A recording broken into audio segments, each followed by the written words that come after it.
Compañeras, compañeros, camaradas, bienvenidas. Esta tarde está con nosotros el doctor Mario Rojas Hernández.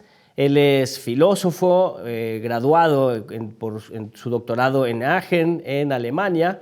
Es licenciado en filosofía por la Universidad Autónoma Metropolitana y actualmente es profesor de tiempo completo, profesor investigador en la Universidad Autónoma de la Ciudad de México. Hoy nos interesa platicar con él sobre su libro más reciente, Capital, Explotación e Injusticia Social en el siglo XXI, una teoría filosófica de la explotación capitalista. Fíjese nada más usted. Bienvenido, doctor Mario Rojas. Bien. Gracias por la invitación. No, pues bienvenido, esta es tu casa. Y pues este texto, así por el título, Capital, Explotación e Injusticia Social en el siglo XXI, parecería que es un libro de economía. Sin embargo, uno lee el subtítulo y dice una teoría filosófica de la explotación capitalista. ¿Qué nos podemos encontrar en este material a grandes rasgos? Pues es eso. Es, digamos, la primera parte, ¿no? Porque ahorita estoy continuando con otro texto, o sea, la continuación estricta de este texto. ¿Por qué? La primera parte, digo así, bueno, no lo pongo como tomo 1, tomo 2, ¿no? Pero esta sí es, digamos, la primera parte, en el sentido de que pues se trata de eso, o sea, de recuperar lo que en la tercera parte de este texto llamo la teoría de la explotación capitalista de Marx, ¿no? ¿Por qué? Simple y sencillamente porque pues, estamos en una época terrible, ¿no? Ya sabemos, globalización, neoliberalismo, y principalmente lo que retomo mucho de economistas muy importantes actualmente, la cuestión de las desigualdades socioeconómicas, que son terribles, ¿no? Y siempre me ha interesado esa problemática. Dijiste mi obra anterior, sí, ahí me he ocupado de otras cosas en sentido filosófico, o sea, primeramente en la cuestión de fundamentar una ética, ¿no? Fundamentar racionalmente una ética de validez universal, en el sentido de defender los derechos fundamentales de cada sujeto, de cada individuo, ¿no? En otro texto me ocupo de la libertad, ¿no? En el sentido de, bueno, que podemos fundamentar racionalmente sobre la libertad humana, las posibilidades de desarrollo de la libertad humana. Pero para realizar eso, pues se tiene que realizar a su vez una crítica. O sea, esta es una crítica del sistema económico capitalista actual, ¿no? Y lo que sigue, ¿no? En la tercera parte me ocupo de Marx, porque no es todo el libro sobre Marx, ¿no? En la primera parte hago toda basado en muchos autores, ¿no? Especialistas, economistas, sociólogos, politólogos, filósofos, ¿no? En el sentido de una crítica de la globalización neoliberal capitalista.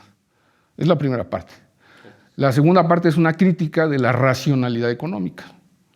O sea, eso que los economistas, pues, en los diferentes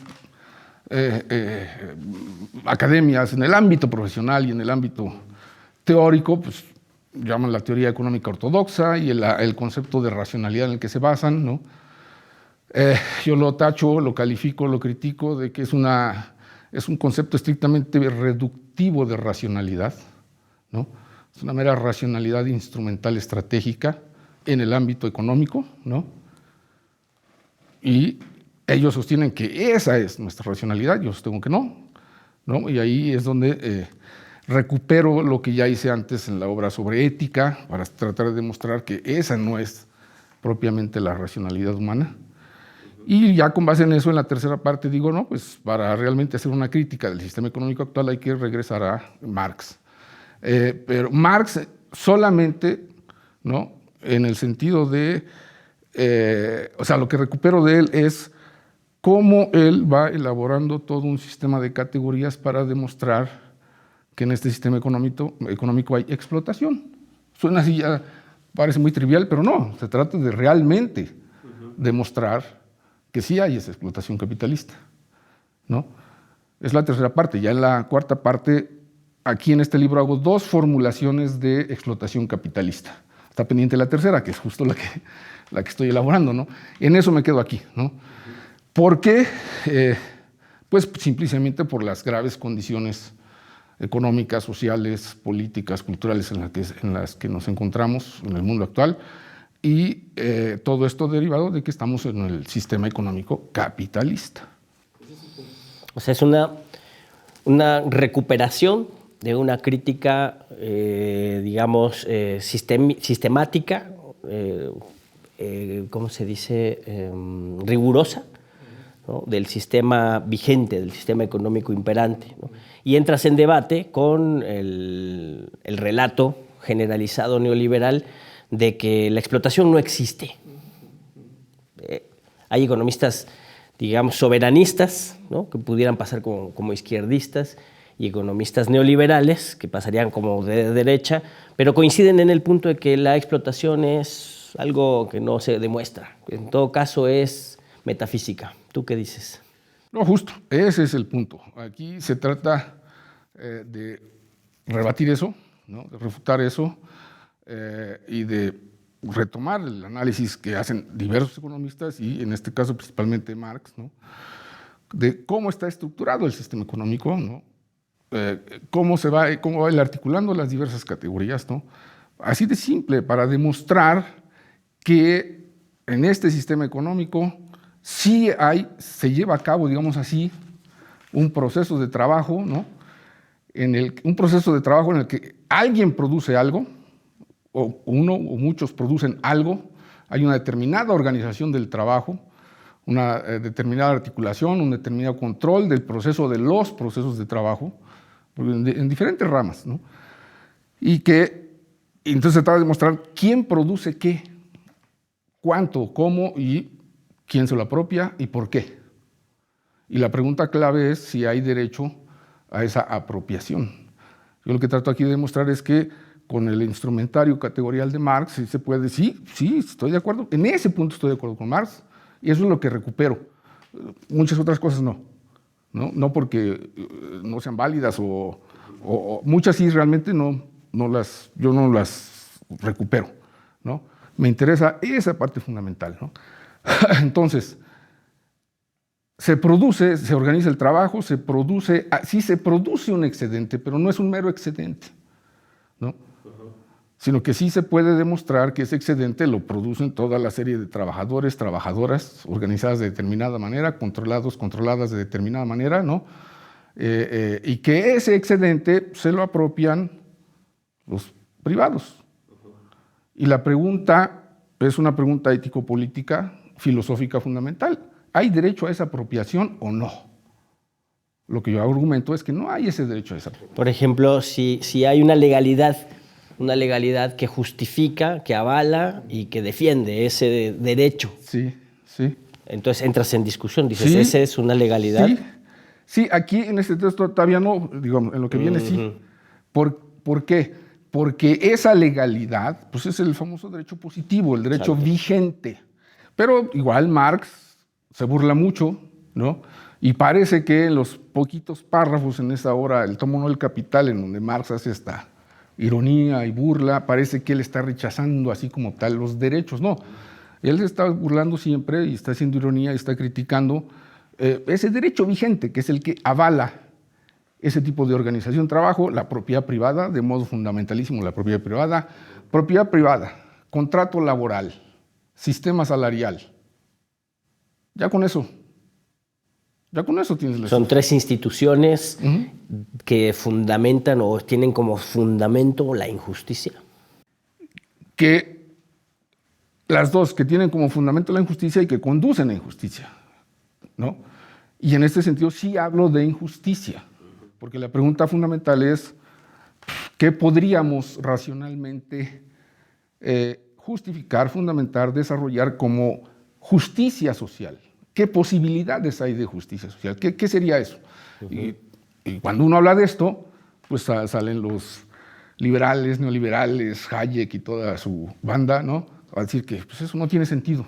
Hayek mismo dice que esa pregunta ni se pregunta, ¿no? Pero lo peor del caso es que aquí también documento muchos teóricos marxistas, autodenominados marxistas, que también los critico, O sea, no me ubico para nada me ubico dentro del marxismo ortodoxo.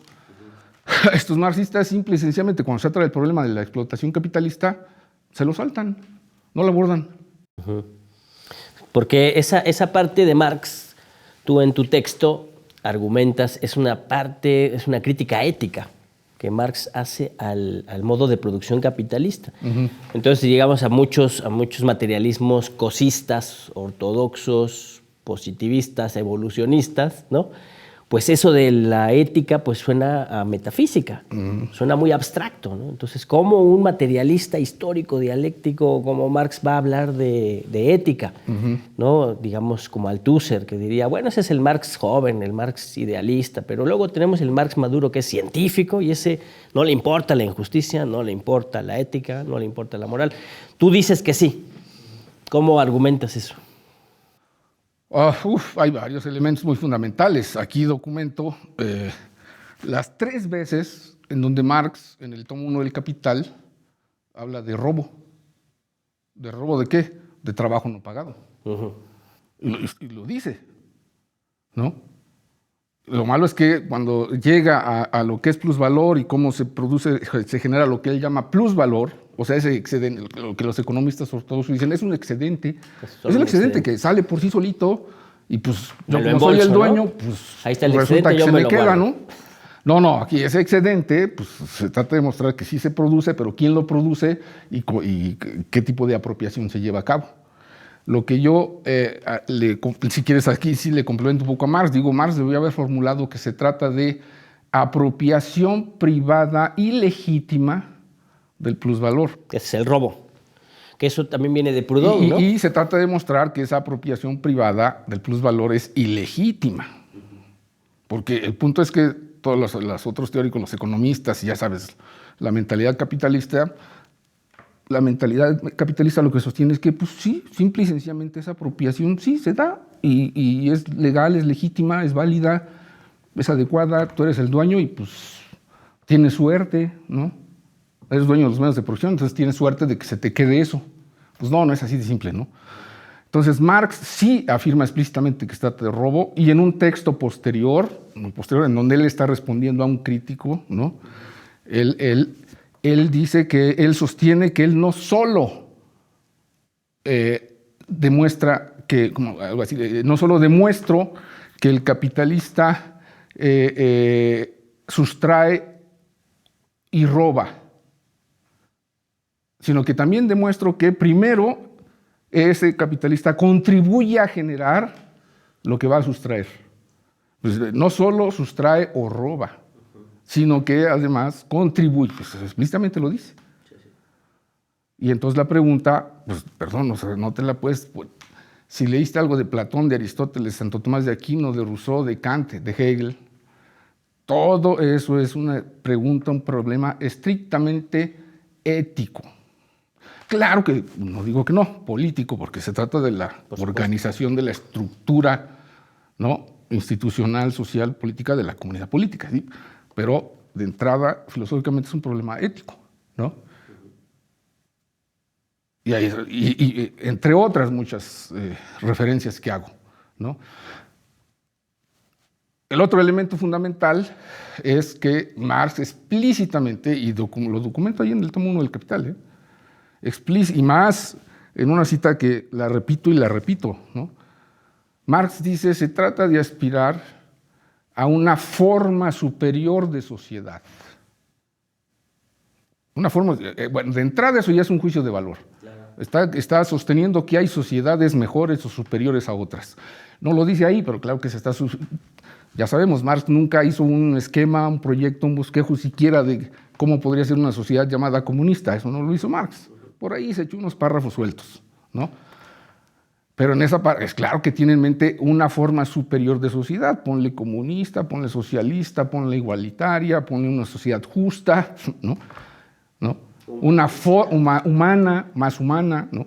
Todos son juicios de valor, y eso es moral o ética. Está diciendo, es posible aspirar a una forma superior de sociedad, pero lo principal es esto, dice Marx, cuyo principio, le faltó decir ético, cuyo principio sea el pleno y libre desarrollo de cada individuo. Pleno y libre desarrollo de cada individuo. O sea, Marx está a favor de la libertad y el desarrollo de cada sujeto humano, no del líder, no del camarada, ¿no? No de todos subordinados a una no colectividad de los autoritaria, de ¿no? todos, ¿no? Se trata de la posibilidad de ver cómo hacerle para lograr eso, como comunidad política, ¿no? Otro. En otras partes, Marx explícitamente dice que se refiere a tanto a Smith, Adam Smith y a David Ricardo, creo que es en específico a Ricardo. Dice, no, estos cuates no se dieron cuenta, no quisieron asumir, ¿no? Que déjame, lo estoy así ahorita reformulando, no me acuerdo bien la cita, que de memoria. No quisieron asumir, no quisieron comprometerse con la idea de que este sistema no trata a los sujetos como son, es decir, no los trata como fines en sí mismos. Pero eso es Kant. Eso es más kantiano que... No los trata como fines en sí mismos, sino simple y sencillamente como simples medios para otros fines, para obtener ganancia, para que alguien obtenga ganancia. O ponle así, los trata económicamente como simples instrumentos, como simples medios para la valorización del valor, hablando en la terminología económico-filosófica de Marx. O sea, tú no cuentas como sujeto, como individuo, tú cuentas como un mero instrumento para valorizar valor. Y de hecho esa es la crítica fundamental que hace Marx. Te conviertes en un apéndice de la máquina, sí, ¿no? Y todo eso es eminentemente ético. Si no se cae en la cuenta de que con esto Marx está defendiendo al humano como humano, entonces por eso de ahí surgen esos materialismos. Y documentos marxistas que no se dan cuenta de eso, pero para nada. O sea, sigue predominando ese marxismo ortodoxo vulgar, ¿no? Y no se trata de eso, Marx mismo. Pues yo creo que por eso alguna vez se sabe que por ahí Marx dijo que él no era marxista, que ¿no? no sería marxista, claro. ¿No? Entonces, esos son los elementos, entre otros. Aquí cito otras cosas también, ¿no? En el Capital mismo, o sea, en diversas partes del Capital, Marx siempre va refiriéndose a cómo este sistema económico, y chécale, Marx escribió hace ya un buen rato, ¿no? Ahorita creo que es más complicado el sistema económico, es más duro, es más estricto en cómo funciona, ¿no? Y de ahí la gran problemática de las grandes y terribles desigualdades socioeconómicas existentes actualmente. Por supuesto. ¿No? Entonces no se trata simplemente de defender una teoría pues porque te agrada, ¿no? O porque te crees muy revolucionario, como siempre digo, ¿no? Si no se trata de, espérate, hay base racional, hay base ética, ¿no? Y a lo que apunta Marx es a la posibilidad de que se pueda conformar, articular, estructurar otra forma de sociedad, de economía. Déjame ponerlo así, si quieres un poquito moderado, en donde cada vez vaya siendo menos posible este tipo de explotación, y claro que es dominación. Por supuesto.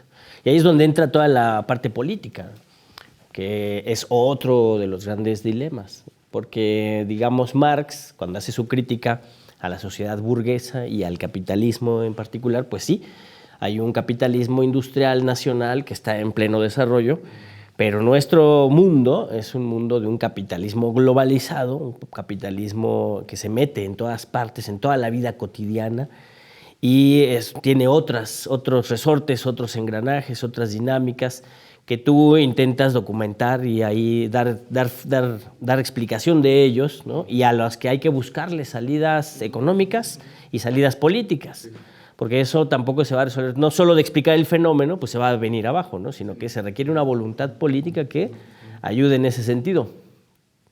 ¿Cómo ves tú ese pequeño problema? Sí, pequeño problema. Hay que luchar aquí contra la famosa separación que se sigue manteniendo y tratan de seguirla manteniendo entre lo económico y lo político, ¿no? O sea, lo económico funciona por sí solito, ¿no? La mano invisible, y solo los especialistas lo pueden entender, el libre mercado, ¿no? Y solo los ultraespecialistas entienden de eso. Y del otro lado, la política, ¿no? Como si esto no, pues otra vez ahí entra el llamado neoliberalismo. La política cada vez se tiene que meter menos o no se tiene que meter nada en lo económico. Bueno, eso es completamente falso. De hecho, ¿no? la ultraderecha actual apela a eso, a la destrucción de lo Ahora, político. es que ahí ¿no? se trata de mantener esa separación completa, ¿no? De modo tal que lo político, la política solamente se dedique a regular los elementos más básicos, o sea, el derecho. Sí. Que tú no violes la ley, ¿no? Que pues, cumplas tus contratos. Ajá. O sea, que respetes, ¿no?, la propiedad privada y que te subordines al sí, capital. La sacrosanta propiedad privada, ¿no? Porque pues eso es lo principal, ¿no? No. Aquí justo, digo, aquí puedo recurrir a un libro anterior mío, Hegel y la libertad, ¿no? Donde trato de hacer con este filósofo, de hacer ver que no, espérate, sí ha sido posible en la historia humana, y sí es posible a pesar de cómo estamos, ¿no? De que vayamos cada vez más dándonos cuenta de que podemos nosotros rearticular, reestructurar nuestras instituciones pedagógicas, sociales, económicas, políticas, ¿no? Todo de tal manera que esa estructura, ¿no?, el funcionamiento de eso a través de nosotros, de nuestra voluntad, ¿no?, vaya posibilitando, pues, a lo que apunta Marx, esa forma superior de sociedad en donde cada individuo podamos desarrollar nuestra libertad, en el sentido, déjame ponerlo así, con Kant y Hegel, autonomía racional. No se trata de subjetivismos ni egoísmos, ¿no?, así en el modo liberal o neoliberal, ¿no? O anarquista, ¿no? O anarquistas, ¿no?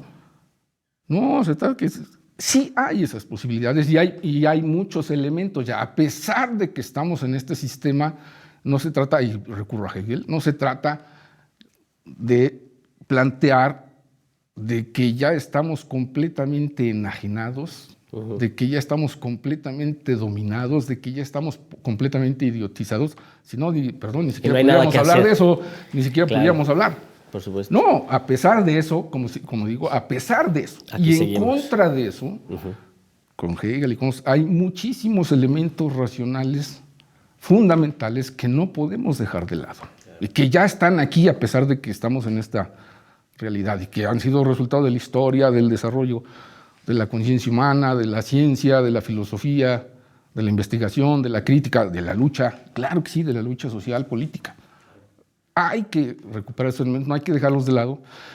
A lo que voy yo es que en el núcleo de esos elementos, en el mero núcleo de esos elementos realmente críticos y posibilitadores de desarrollo, pues está lo ético.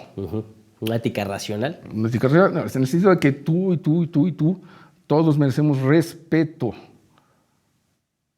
Y eso se traduce en derechos fundamentales y que eso se trata de que a fin de cuentas podamos realizarlo como todo un conjunto de instituciones racionales y de ejercicio del poder, ¿no?, político legítimo y de la estructuración de instituciones cada vez más racionales. Claro. Es del respeto al sujeto, del respeto a la persona humana, ¿no? Parte los derechos, ¿no? De esa organización de los derechos parte una estructuración que es el Estado, ¿no? Y digamos un Estado legítimo, un poder Estado legítimo. Como comunidad política. Como comunidad para que política. No se malentienda. ¿Sí? Hay los dos sentidos. El Estado como gobierno, sí, o poder político, ¿no? Podemos hablar de los dos. Sí. Hablamos de los dos. El Estado, ese poder político tiene que contribuir a eso. Pero ese poder político se sostiene en la comunidad política, ¿no? Por eso es legítimo, ¿no? Entonces necesariamente es democrático, ¿no? Y ese es el poder del colectivo, ¿no? Porque ¿a dónde voy? Pues ya para ir cerrando, ese poder del colectivo es lo único, que es el único poder capaz de hacer frente al gran poder del capital, ¿no? Porque yo estoy pensando en esta separación capital-trabajo, ¿no? Capital-política, ¿no? En donde el capital dice, no, la política debe desaparecer, son una bola de corruptos, el Estado debe desaparecer, no sirve para nada, mejor dejen que todo lo arregle la propiedad privada. Y allí está, por ejemplo, ahorita Elon Musk, ¿no?, este supermagnate millonario que compró Twitter, y él está haciendo política. Sí. Y cada vez hace más política, y cada vez trata de hacer política internacional y trata de decirle a los estados qué hacer, y con el gran poder del capital que ha concentrado, que es más grande que el Producto Interno Bruto de países enteros, con eso él está haciendo política. Sí. Entonces tienes al dinero encarnado en personas haciendo política sin la legitimidad. del Estado. Política, ahora, ¿qué tipo de política? Diría yo, política de mercado. Exacto. Porque quieren hacer de la comunidad política un mercado. O sea, que todo absolutamente sea mercado, incluso el ejercicio de los poderes públicos, el ejercicio de los poderes políticos. Claro. ¿No? Que todo sea mercado, en el sentido de que todo esté orientado a la ganancia. A su ganancia, ¿no? A su ganancia privada. A su ganancia y a la ganancia, como ahí con diversos economistas, con Piketty, ahorita el pop star de la economía, ¿no? Sí, sí. Que ya se hizo socialista, ¿no? Sí, ya se declaró socialista, en el buen sentido, creo yo, ¿no? Claro. Bueno, todo lo que demuestran, sí es cierto, el 1% de la población se está llevando, ¿no? El plusvalor producido en todos los demás ámbitos económicos, no solo en industrial, ¿eh? Claro, claro. Yo abordo ya Servicios. no solo la industria, servicios, tecnología, información, medicina, farmacéuticas, investigación, ¿no? En la continuación de esto estoy tratando de demostrar cómo se lleva a cabo esa explotación capitalista, ya no solo pues, en el ámbito tradicional, que muchos lo siguen pensando así, como si este sistema consistiera todavía solo en fábricas. No. Servicios, informática, tecnología, farmacéuticas, el mismo gobierno, las empresas gubernamentales. Claro. O sea, la explotación capitalista hoy es mucho más extensa, más amplia y más profunda. Y compleja, ¿no? Y compleja. Entonces estoy tratando eso, pero la base es lo que este teórico Marx puso de manifiesto. Trato de desarrollar eso. Muy bien. Mario Rojas, muchas gracias. Autor de Capital, Explotación e Injusticia Social en el siglo XXI, una teoría filosófica de la explotación capitalista, profesor de la Universidad Autónoma de la Ciudad de México, escuela pública, escuela vinculada a la Cuarta Transformación. Allá en casa, píquenle a like, sigan la transmisión de la 4TV y nos despedimos del doctor Mario. Muchas gracias. No, gracias a ustedes. Gracias.